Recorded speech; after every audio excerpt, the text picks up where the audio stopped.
Hi there, folks. Today I have a time lapse video for you, which I will be voicing over. So, what you're seeing right now is our process of seeding garlic. This is me and the wife, and a bed which was cucumbers earlier in the season, as well as some tomatillos.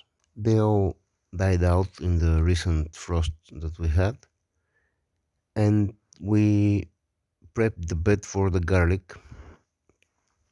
The bed prep was just light forking with a digging fork, removal of the dead plants, and mulching deeply with straw for a few weeks. That allows the soil life to work the whole profile of the soil up to the very surface. And when you remove the mulch after uh, those few weeks, you can see that worms and other decomposers are working on the very surface of the soil. This way, the soil is aerated and enriched to the very top, and also it holds moisture better.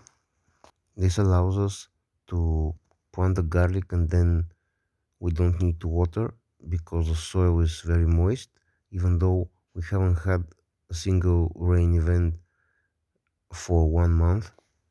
The low night temperatures and the high humidity mean that we have very strong dew each night, and the dew condenses on the top of the mulch and trickles down into the soil. So the beds which are mulched are usually much wetter than the ones which have their mulch absorbed by the soil life and it was not renewed.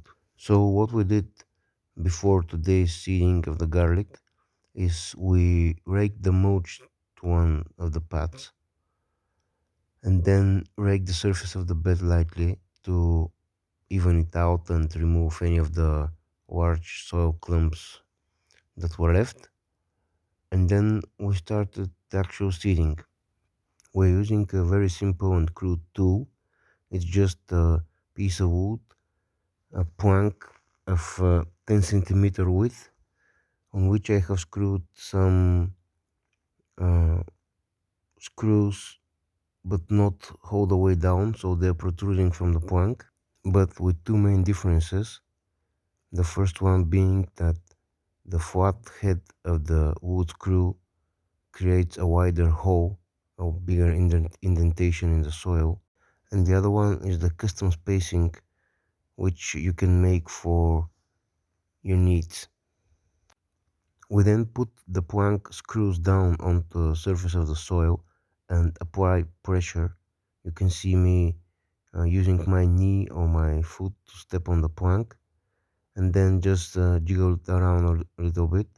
And this creates indentations in the soil, like markings, into which we poke each individual clove.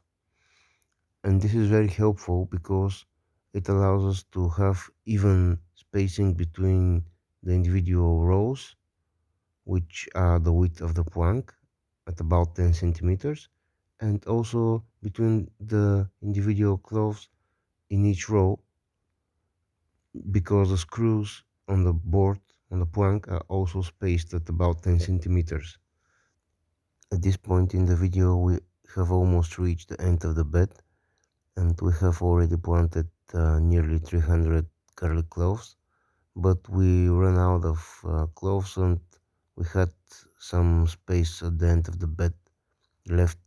So the wife went to get a few more heads of garlic to split open and use for seed, while I raked the surface of the bed that was already planted to cover the individual holes in which each of the cloves went in, and then returned the mulch from the pathway back onto the surface of the bed.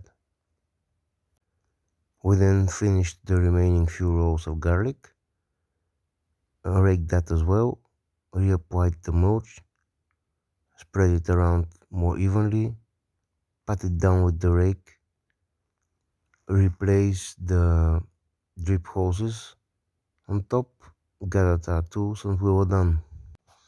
All in all, we planted about 350 garlic cloves today, and we'll be harvesting this garlic next year in July, and I'll be sure to bring you along for that as well.